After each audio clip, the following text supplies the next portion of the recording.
wabarakatuh.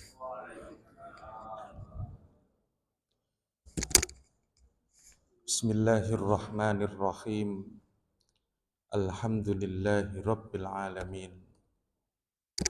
Wa bihi nasta'inu ala umurid dunya waddin. Wassalatu wassalamu ala asyrafil anbiya'i wal mursalin wa ala alihi wa ashabihi ajma'in, amma ba'du.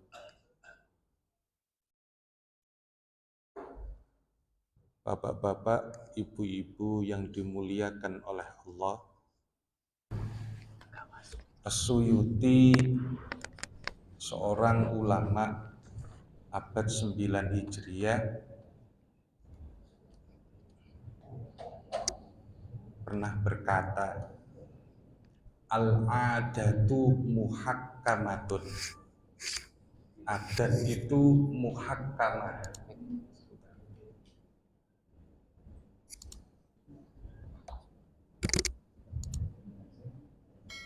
bahwa tradisi, adat istiadat merupakan hukum yang berlaku bagi umat Islam. Beliau menyebutkan hal tersebut di dalam sebuah kitab yang berjudul Al-Ashbah wan Nadhair. Maka dalam 30 menit ke depan atau lebih, saya akan menjelaskan terkait tentang uruf atau adat istiadat sebagai sumber hukum Islam. Apa sih uruf itu? Atau kita kembali mengingat-ingat tentang sumber hukum di dalam agama Islam. Sumber hukum itu adalah dasar hukum yang digunakan oleh umat Islam dalam kehidupan sehari-hari. Yang pertama meliputi Al-Quran. Yang kedua sunnah. Sunnah ini lebih umum, meliputi perbuatan, ketetapan, serta perkataan Rasulullah Sallallahu Alaihi Wasallam. Kadang Quran itu datang secara global, lalu kemudian hadis atau sunnah yang menjelaskan. Kita itu bisa sholat bukan mengikuti Al-Quran, tapi mengikuti sunnah. Wa aqimus sholata, kita tidak bisa melakukan sholat ini tanpa petunjuk teknisnya, melainkan dari Al-Quran. Lah Al-Quran apa melainkan dari sunnah. Lah sunnahnya bilang, shollu kama ra'aitumuni usolli. Sholatlah kamu sebagaimana kalian melihat aku sholat. Lalu kemudian Quran itu kadang datang dengan sesuatu yang umum, lalu Al-Quran memberikan kekhususan kepada salah satu teks ayat Al-Quran. Misalnya begini, hurrimat alaikum al-maitatu, diharamkan bagi kamu bangkai. Bangkai haram, Pak. Tapi ada bangkai yang tidak haram. Apa itu? Bangkai ikan dan bangkai belalang. Seandainya ada belalang segede apa ya? Segede kucing, ya kan? Maka kemudian hukumnya tetap halal gitu. Loh, kenapa kayak seperti itu? Bukankah kemudian kita ini diharamkan makan bangkai? karena ada hadis Rasulullah Shallallahu Alaihi Wasallam yang bilang uhillat lana al-maitatani wa damani, dihalalkan bagi kita dua bangkai dan dua darah. Dua bangkai itu adalah ikan dan belalang. Dalam ayat Al-Quran juga disebutkan wala taqrabuhunna hatta yadhun, janganlah kamu mendekati mereka, yaitu istri-istrimu, hatta yadhurna, sehingga mereka telah bersuci. Nah, itu kaitannya dengan wanita atau istri yang sedang haid. Wala taqrabuhunna, janganlah kamu mendekati. Mendekati di sini ngapain ini? Kalau saat istri haid, ya, yang tidak boleh dilakukan itu apakah terhadap istri? Jima. Qurannya bilang wala taqrabu, janganlah kamu mendekat. Mendekat itu maksudnya apa? Apakah mendekat gini saja itu berdampingan tidak boleh? Ataukah kemudian yang dilarang itu justru adalah melakukan hubungan seksual dengan istri? Maka hadis Nabi menjelaskan, isna'u ma syi'tum illan nikah, berbuatlah sesuka kamu kecuali nikah dalam kondisi istri haid. Berarti selama itu tidak memasukkan ke dalam lubang, hukumnya halal. Yang nggak boleh itu kan masukin ke dalam lubang. Begitu cara pemahamannya.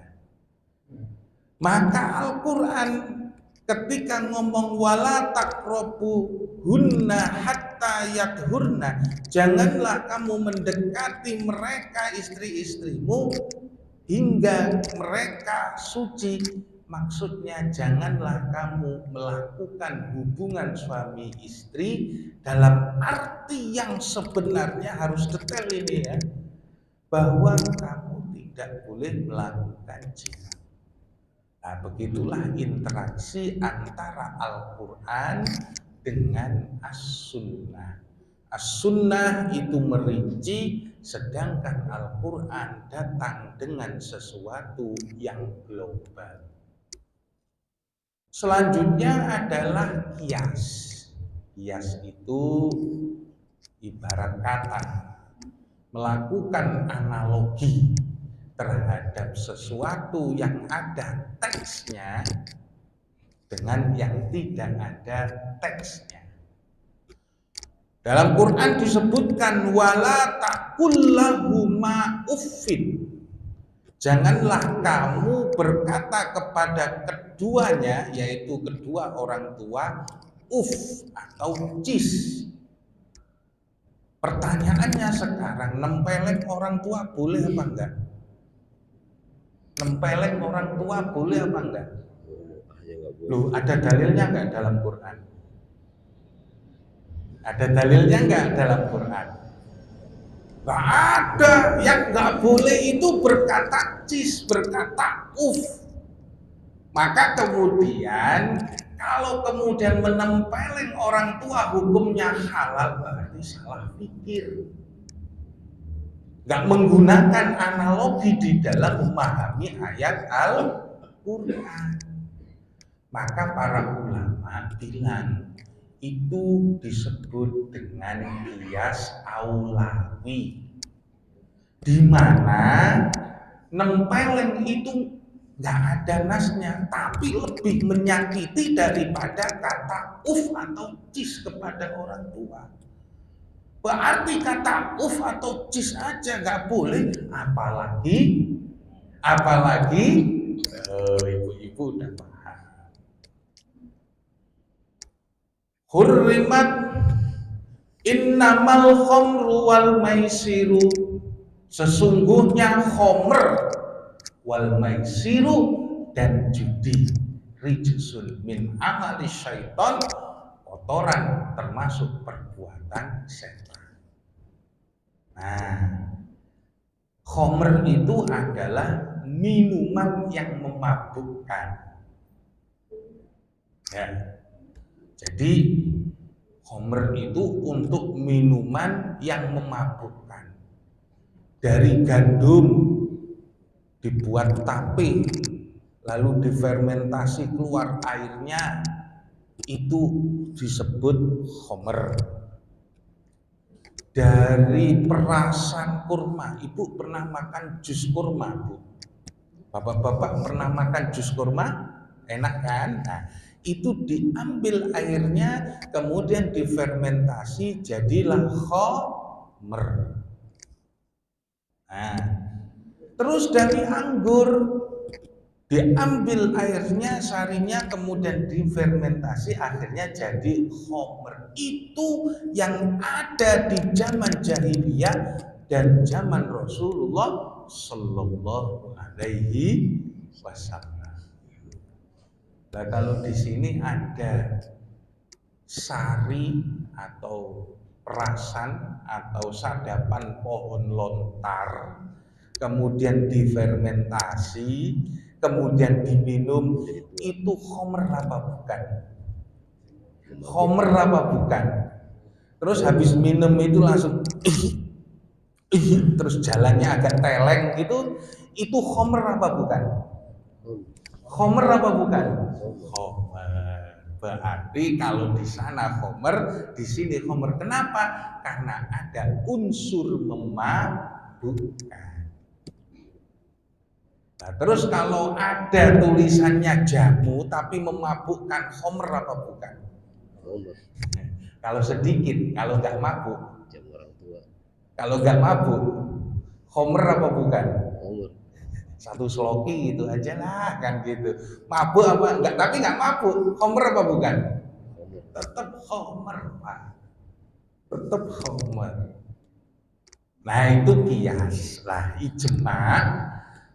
Yang keempat, ya, urutan sebenarnya ijma lebih dahulu, kemudian ijma, kemudian baru kias. Ijma itu kesepakatan.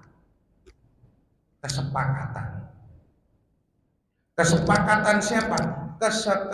Kesepakatan ulama, khususnya para sahabat, terkait satu pengertian tentang nas syarat. Contoh, ya ayyuhalladzina amanu idza qumtum ila sholati faghsilu wujuhakum.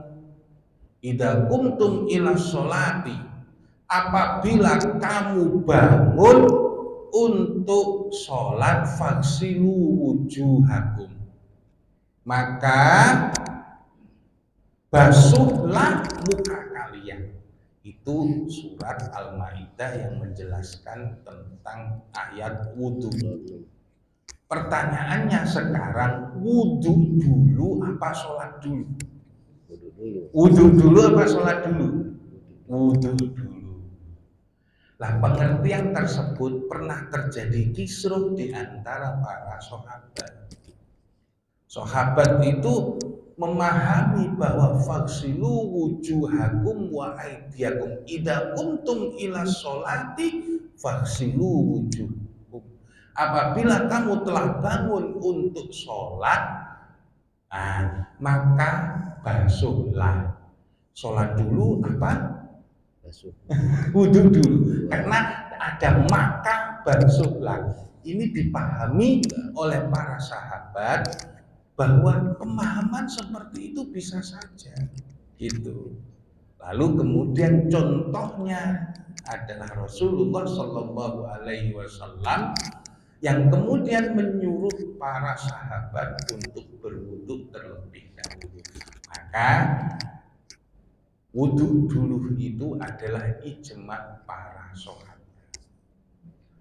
Empat dalil tersebut atau empat sumber hukum tersebut merupakan yang disepakati oleh para ulama. Sebentar, ini kok keliru.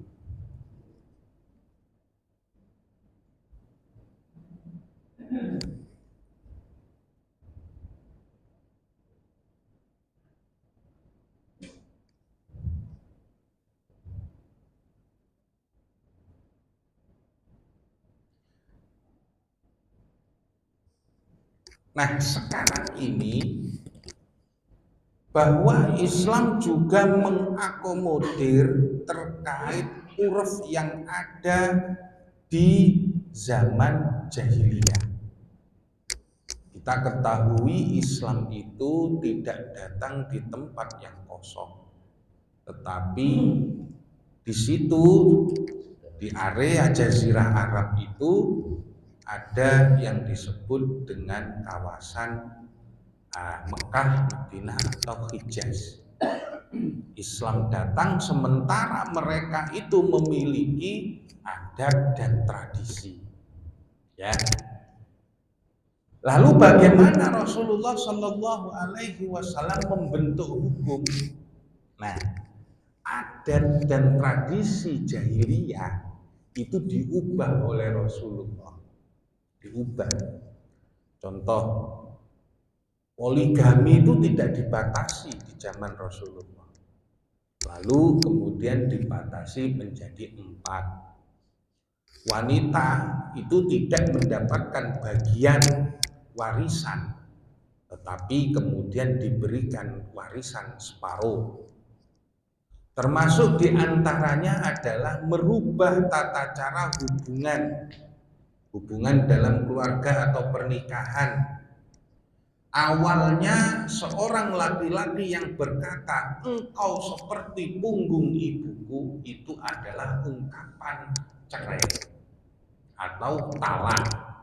Lalu di zaman Rasulullah Shallallahu Alaihi Wasallam itu diubah, itu kemudian dilegal formalkan menjadi sumpah zihar.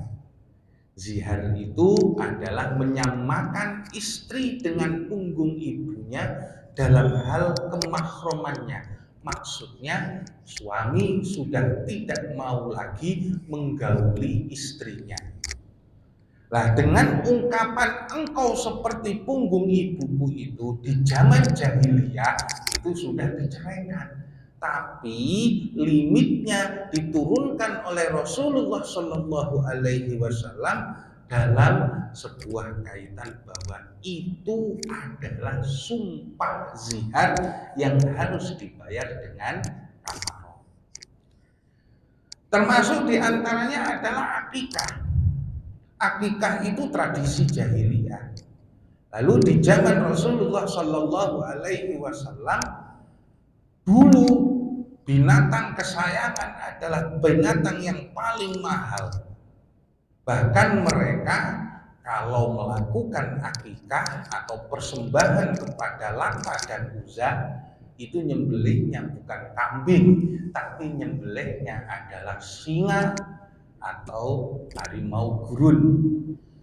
Tidak dimakan Pak, tapi dipersembahkan kepada Lata dan Uzza, disembelih kemudian darahnya dikucurkan kepada Lata dan Uzza itu. Lalu kemudian si bayinya itu diambil, lalu di bagian jidatnya itu darah yang masih menetes di patung itu dioleskan ke jidatnya. Lalu diganti oleh Rasulullah, nyembelihnya itu kambing, dagingnya tidak dibuang, kemudian dibagikan kepada kaum muslimin, lalu kemudian selesai. Dan kasturi ya, bagian sininya itu ditempeli dengan kasturi. Nah, bapak-bapak yang dimuliakan oleh Allah, apa sih uruf itu atau adat istiadat? Adat atau kebiasaan yang berlaku dalam masyarakat, bahwa kita ini hidup bermasyarakat, mempunyai tradisi, mempunyai adat istiadat, baik dalam tata cara keseharian, bermuamalah, atau dalam hal segala apapun kita mempunyai tradisi. Nah, dalam bahasa Arab itu disebut dengan urf. Fungsinya apa? adat digunakan sebagai salah satu sumber hukum ketika tidak ada ketentuan yang jelas dalam Al-Quran dan hadis. Dalilnya dari mana? Rasulullah Subhanahu wa taala berfirman, "Khudil afwa wa'mur bil urfi wa a'rid 'anil jahilin." Jadilah engkau pemaaf, suruhlah orang-orang mengerjakan yang ma'ruf, al-urf yang baik. Maka ma'ruf atau baik ini lawannya adalah mungkar.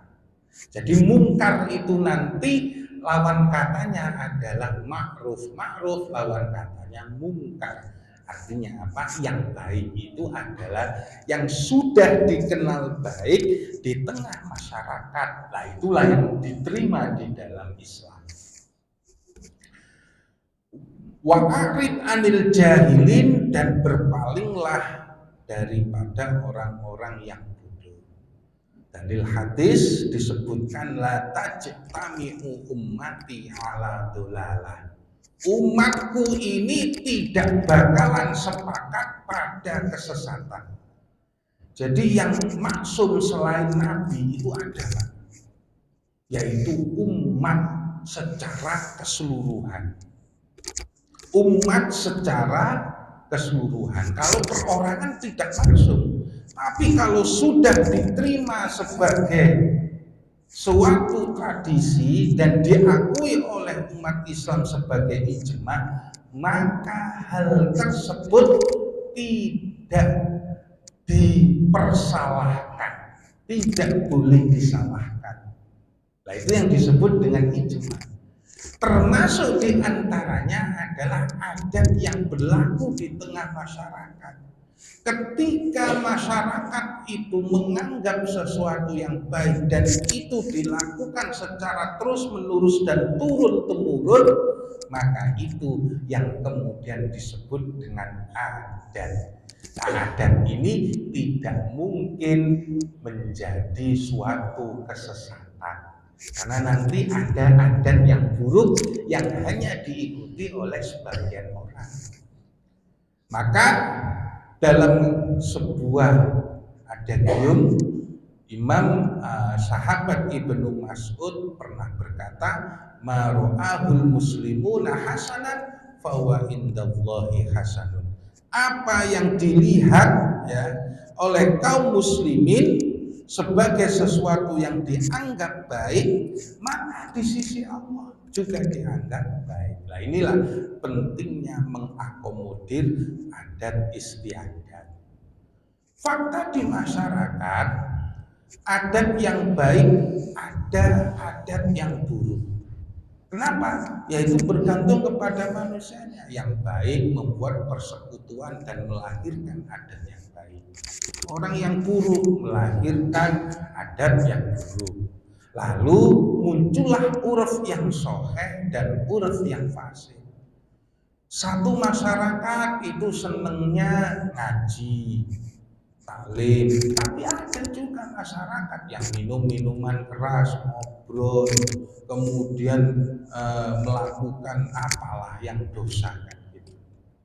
Nah, itu ada, dan itu dianggap mereka mentradisikan, bahkan membuat party yang di situ disuguhkan wanita dan minuman keras, naudzubillah. Nah, itu juga ada, tapi adat yang fasik, yang merusak. Sementara adat yang membangun dan yang menjadi uruf dan diterima adalah adat yang baik. Maka oleh karena itu, adat dalam hukum Islam agar bisa menjadi suatu kesepakatan, maka harus memenuhi syarat. Nah, syaratnya apa? Uruf itu yang pertama tidak bertentangan dengan nas syara', tidak bertentangan dengan syariat. Kenapa? Karena suatu adat yang bertentangan dengan syariat, maka stempelnya bukan ma'ruf lagi, tetapi mungkar. Mungkar. Contoh habis dapat proyek melakukan party, kemudian beli minuman 1 krat, ya kan? Lalu kemudian ngobrol-ngobrol, minum-minum di situ, kan sering kayak gitu, ya kan? Berfoya-foya di situ. Atau kemudian melakukan bahwa yang sekarang ini sedang diperangi, kalau dapat proyek di markup yang aslinya 100 dinaikkan menjadi 160. Nah itu kan sudah jadi adat. Nah, kemudian berlaku umum di masyarakat. Berlaku umum di masyarakat ini maksudnya diterima dan diketahui. Contoh, kalau kita kondangan masukin duit apa tidak? Masukin duit apa tidak? Nah, kalau masukin duit berarti itu diterima. Nah, itu sebagai adat yang baik. Makannya habis 100 atau 200, masukinnya 50, ya sudah, nggak apa-apa. Nah, tidak khusus untuk individu atau kelompok. Maksudnya kalau yang jelek-jelek itu pasti itu kalangan komunitas tertentu. Tapi untuk kalangan yang untuk hal-hal yang baik itu biasanya diterima secara fitrah oleh manusia. Contoh yang sekarang ada itu BPJS. BPJS itu kan sebelum keluar fatwa MUI kan kemudian nggak ada stempelnya itu. Lalu kemudian masyarakat ketika melaksanakan mengetahui manfaatnya, akhirnya ya sudahlah, barangkali saudara saya ada yang kurang mampu untuk melakukan pembayaran pengobatan, akhirnya dengan sukarela melakukan gotong royong untuk iuran BPJS, akhirnya sama-sama digotong sama royong. Maka dari situ ada beberapa, misalnya contoh secara konkret pernikahan, terutama mahar mas kawin. Mas kawinnya kalau di Arab itu rumah. Kalau di sini berapa? Seperangkat alat sholat jadi nggak? Jadi. Mahar misilnya di sini berapa, Pak? Kalau menurut yang saya terima itu 30 gram. 30 gram itu yang berlaku di Betawi kan gitu. Tapi ada juga yang seperangkat alat sholat, bahkan mahar saya dulu cuma 2 juta itu pun diterima. Nah, berarti apa? Di sini berbeda tradisinya dengan orang Arab. Itu. Yang kedua, walimatul urus, resepsi atau pernikahan. Sebagian ada yang di gedung kalau orang komplek karena nggak mau nutup jalan, tapi orang kampung itu kemudian nutup jalan, Pak. Nah itu juga ada. Saya tanya, itu bertentangan dengan syariat apa tidak? Nggak ada yang kayak gitu. Maka dikembalikan selama tidak bertentangan. Bahkan itu didukung oleh aparat desa bahwa ada kegiatan RW, ternyata ada hajatan. Terus kemudian gonogini, ini nggak ada di Arab, nggak ada di Arab. Adanya cuma di Indonesia. Kenapa? Sosialnya itu berbeda dengan orang Arab. Orang Arab itu perempuannya nggak ada yang ikut dagang, nggak ada yang ikut ke sawah, ya semuanya itu diatur oleh budaya patriarki, budaya laki-laki.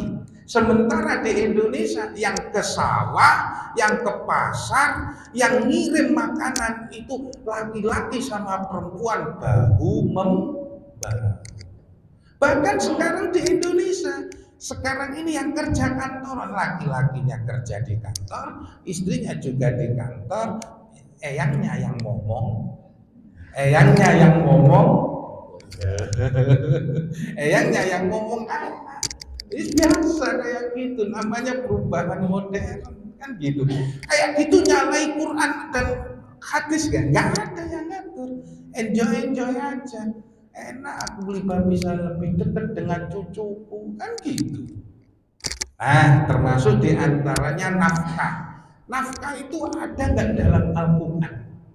Besar kecilnya. Kalau nurutin fikih mazhab Syafi'i, ibu-ibu itu nafkahnya cuma 2 mud. 2 mud itu bagi orang yang sudah kaya. Bapak-bapak ingat ya, menurut mazhab Syafi'i 2 mud. 2 mud itu berapa? 2 liter. 2 liter itu berapa? Duitnya 30.000. Cukup Bu? 30.000 cukup Bu? Hah? Nah, kayak gini terus kemudian ditransfer ke zaman sekarang, bubar ini rumah tangga, bubar rumah tangga. Maka kemudian disesuaikan dengan adat yang berlaku. Pak, nafkah kok cuma 30.000, itu buat jajan cilo aja nggak cukup. Iya, belum nganterin anak, belum bapaknya kalau minta ayam, belum bapaknya kalau minta masak dengan 2 lauk, maka diserahkan ke adat. Cukupnya berapa? Itu. Ya kalau sekarang itu belanja habis 100 untuk 4 orang anggota rumah tangga, itu bersama orang yang ikut misalnya, itu cukup. Jangan 2 mud aja. 2 mud itu kan cuma 30.000 atau taruhlah 25.000. Nggak cukup itu. Maka diserahkan kepada adat. Barangkali cukupnya di desa 30.000. Karena apa? Beras nggak beli, sayuran nggak beli, cabai nggak beli. Nah di sini cabai aja dihitung Bu. 1, 2, 3, 4 kan gitu. Kemudian muamalah, hantaran atau seserahan yang ada di dalam tradisi kita itu nggak ada dalam Quran. Di dalam Arab aja juga nggak ada. Itu kebijakan di sini saja. Ya orang kemudian memberikan makna filosofi atau sebagai penguat, ya itu terserah. Maka dari itu dalam kaitan bahwa hukum adat ini menjadi sesuatu yang diterima oleh masyarakat, maka ini menjadi hukum. Ini kemudian menjadi suatu ketentuan. Gampangan saja. Kalau bapak-bapak tidak memasukkan amplop ke dalam kondangan itu, kira-kira malu apa tidak? Habis nulis tapi kemudian nggak masukin, langsung nyelonong aja, kira-kira malu apa tidak? Nah itu loh yang kemudian menjadi hukum, bahwa adat ini menjadi hukum. Gampangnya begini, selama tidak terjadi pertentangan terhadap nas syara, maka adat bisa diterima sebagai sumber hukum dalam agama Islam. Wallahu a'lam. Mungkin ada diskusi, silakan.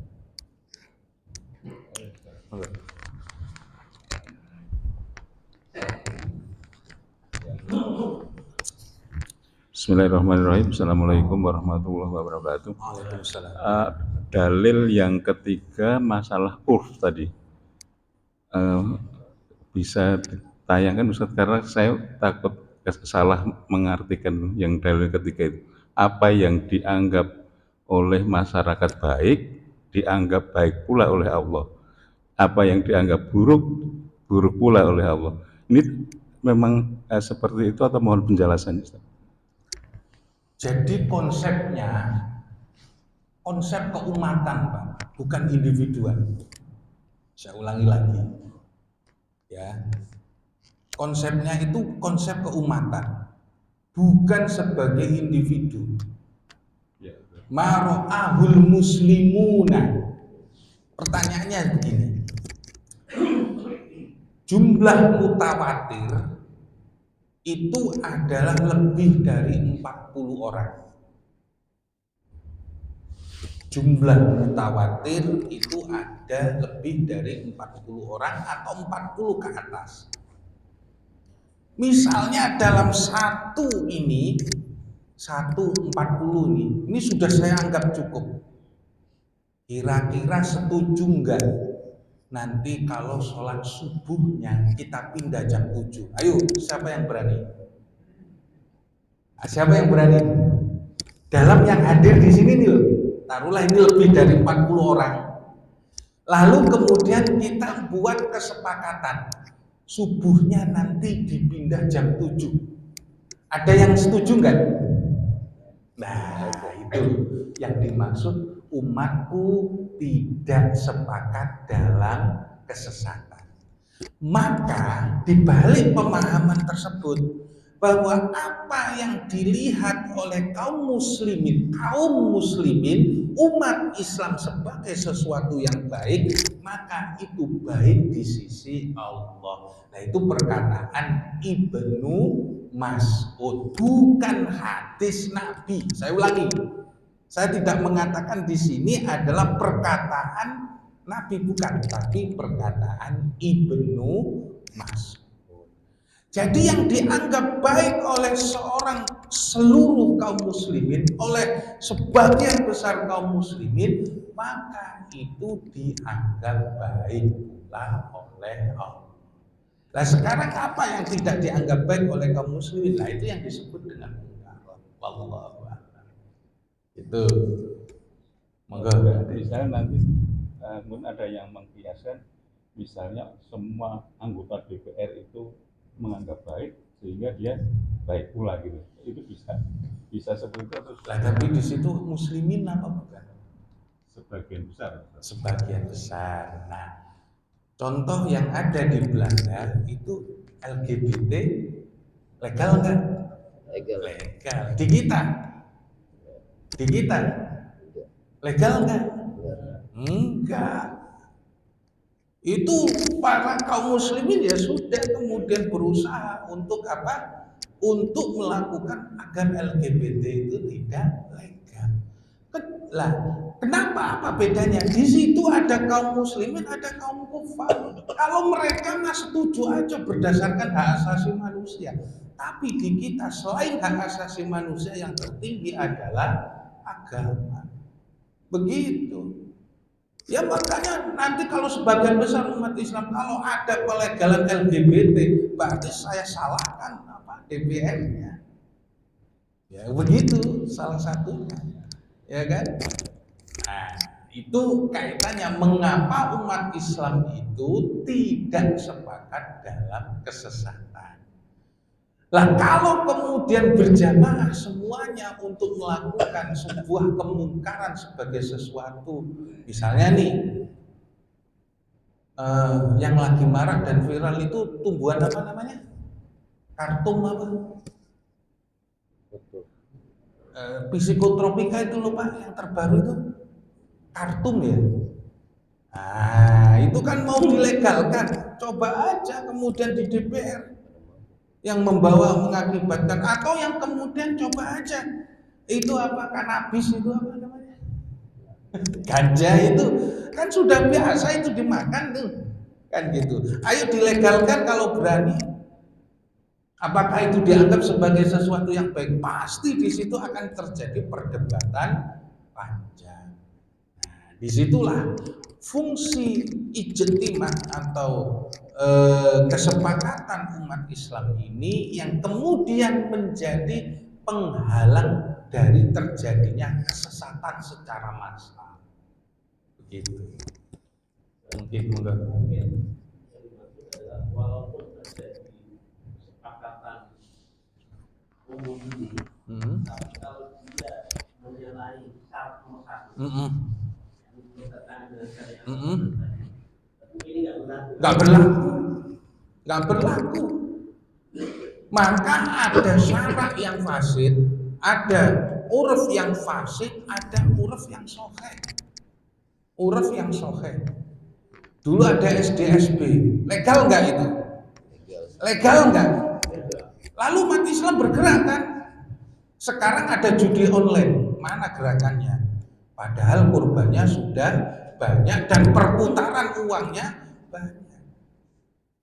Itu kemudian sekarang karena apa? Dosa kita nggak ngomong, nggak mau mencegah. Kalau terjadi suatu mungkar dan kita kemudian diam saja, maka kita diadab. Contoh, ini kan ada banyak yang namanya polisi tidur nih. Itu gara-gara apa? Kita nggak berani negur orang yang lewat dengan wong wong wong wong kayak gitu. Coba ditegur. Akhirnya apa? Kita diadap disuruh buat polisi tidur. Agar apa? Karena kita sungkan. Lalu kemudian ada bapak-bapak yang kemudian gerobak mie karena gelontor dari sana, akhirnya jatuh, gerobaknya lepas. Karena kita nggak ngomong itu, diem aja, khawatir kemudian terjadi yang namanya apa? Kisruh antar masyarakat.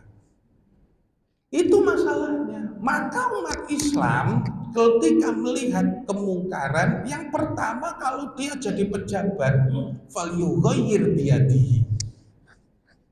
Ya kan? Kalau dia ahli fuqaha atau khutbah atau ahli bicara, mempunyai channel, mempunyai medsos, ngomong dengan lisannya. Tapi kalau nggak berdaya apa-apa, ya kemudian harus dilakukan dengan ingkarul qalbi. Ingkarul qalbi. Yaitu karena apa? Ketika kita tidak berani menegur orang yang ugal-ugalan naik motor, kita diadab dengan membuat apa namanya? Polisi tidur. Itu termasuk yang ada di zaman sekarang ini. Begitu. Nah, uruf ini yang kemudian apa yang terjadi di tengah masyarakat kita, selama itu baik, maka kemudian ya kita terima sebagai hukum yang di situ kita ikuti, gitu aja. Mungkin ada pertanyaan lain. Mohon maaf Ustaz. Ya, kembali lagi yang ini. Kalau untuk dalil yang 1-2 itu memang sebenarnya sudah, artinya dasar hukumnya ada ya. Artinya kan kita hukum Islam itu kan Quran, hadis, ijma, qiyas kalau misalnya. Nah, kalau yang ketiga ini apakah bisa dimasukkan, karena ini kalau saya yang awam ini bahaya ini untuk pengertian ini. Makasih. 4 yang pertama itu ada Quran, Sunnah, Ijma, Qiyas. Itu disepakati ulama. Disepakati ulama.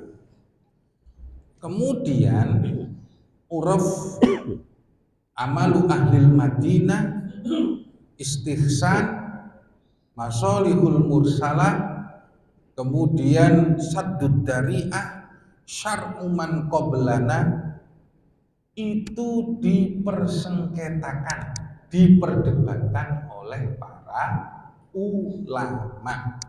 Gitu. Contoh yang sekarang ini ada. Ini bisa pertimbangan bapak-bapak untuk uruf muamalah. Di daerah Bekasi yang sebelah sana itu, Babelan, kalau nyewa sawah, kalau gade sawah, maka penerima gade boleh garap sawah. Itu benar apa salah? Benar apa salah? Benar apa salah? Tapi orang-orang pada diem. Itu memang salah, Pak. Gade itu adalah penjaminan. Lah kok kemudian penerima gadenya ngikut garap itu loh? Dari mana pasalnya? Iya kan? Iya kan? Betul kan? Gade itu penjaminan agar apa? Utangku tidak lepas. Kan gitu. Lah kok garap? Berarti kan dia manfaatin barang gade. Betul apa tidak? Betul apa tidak? Ayo, siapa yang pernah gade laptop? Kasih bunga apa tidak? Ngasih bunga apa tidak? Ibu-ibu yang pernah gade emas, ngasih bunga apa tidak? Nah, pernyataannya sekarang saya sendiri juga jadi korban masalahnya. Pernah gade emas juga, pernah gade laptop juga. Salah satu ingin nyoba dan pada kesempatan yang lain kepepet. Akhirnya apa? Gade yang ada di sini syar'i atau bukan? Ayo. Tapi itu sudah jadi semua. Sementara kita tidak punya lembaga gade yang sesuai syar'i. Gitu masalahnya. Akhirnya apa? Yang ada yang dimanfaatkan. Begitu. Jadi saya ulangi lagi, terjawab bareng tadi, uruf yang sahih itu bisa diterima, ya kan? Uruf yang fasid tidak bisa diterima. Tapi ada juga, ada uruf yang fasid dibiarkan, yang lama-lama jadi kebiasaan dan diterima secara adat. Akhirnya laptop, gade apa, itu kan fasid semua sebenarnya.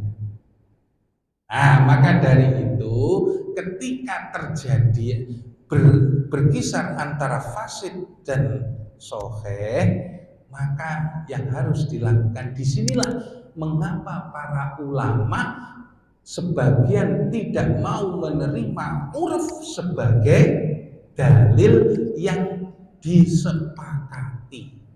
Kenapa? Yaitu tadi, karena orang itu nanti bisa berbuat seperti itu.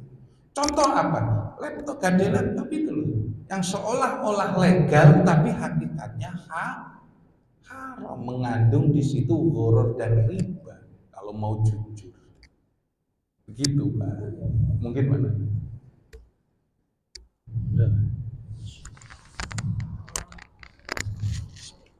Assalamualaikum warahmatullahi wabarakatuh. Waalaikumsalam. Hukum Islam atau fikih Islam ini yang saya serap untuk manusia biasa karena membuat kemungkaran tidak dijalankan dengan sepenuhnya. Tadi pihak lain, sisi lain, contoh untuk binatang. Lebah itu sudah diberikan wahyu oleh Allah dalam Al-Quran supaya membuat sarang. Bukan kalau buat sarang di mana? Di gunung, di pohon-pohon, atau yang dibuat oleh manusia. Nah, pertanyaannya adalah, kalau manusia ini dia mau berbuat semaunya, tapi kalau lebah tadi buat sarang, itu dia ngikuti aja. Tawadu aja, sunatullah aja Allah. Tidak pernah melenceng sedikit pun yang dilakukannya. Nah, mohon penjelasan lebih lanjut, barangkali penyebabnya apa kira-kira gitu. Jadi ada perbedaan. Kalau dulu saya belajar filsafat, di pondok itu diajarin ilmu, namanya ilmu mantik. Ilmu mantik itu ilmu logika. Sejak awal diperkenalkan sesuatu yang dasar, itu al-insanu hayawanun natikun. Manusia itu hewan yang berpikir. Hewan iya, tapi yang membedakan manusia dengan hewan itu natikun, berpikir. Kalau dalam Quran itu kemudian ditakbirkan atau dinaskan, qad aflaha man zakkaha wa qad khaba man dassaha. Jadi secara insting dan naluri manusia itu sama dengan hewan. Hewan itu apa sih? Pokoknya kalau hewan itu cuma syahwat. Syahwat itu apa? Yang terkenal syahwatul butun sama syahwatul jima. Syahwatul butun urusannya makan, syahwatul jima urusannya berkembang biak, dan itu dipasang secara naluriah kepada hewan.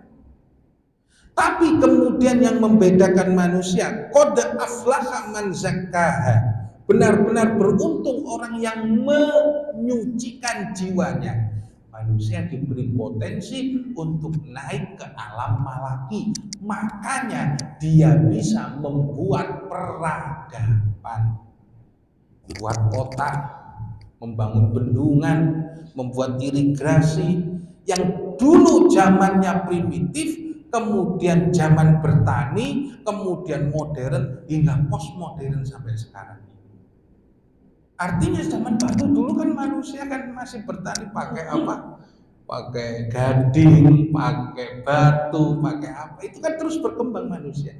Nah itu peradaban yang membedakan manusia dengan hewan. Begitu. Nah, itu yang ada kaitannya dengan kaitan tersebut. Nah, apa kemudian kaitannya dengan uruf ini? Maksudnya manusia itu bisa, ya kan, bisa. Karena apa?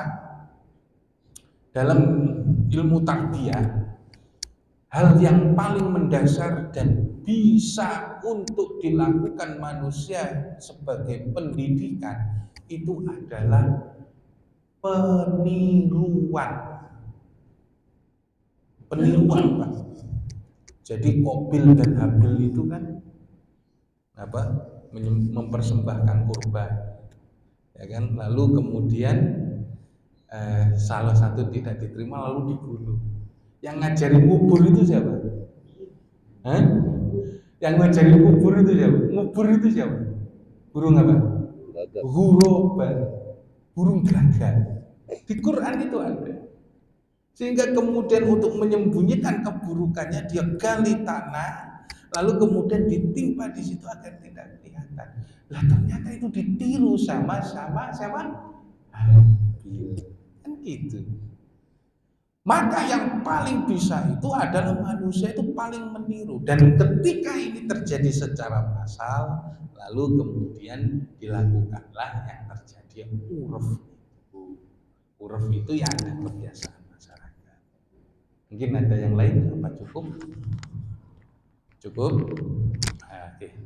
Kita tutup kajian kita dengan salah satu statement bahwa uruf hanya bisa menjadi hukum kalau dia tidak bertentangan dengan syariat.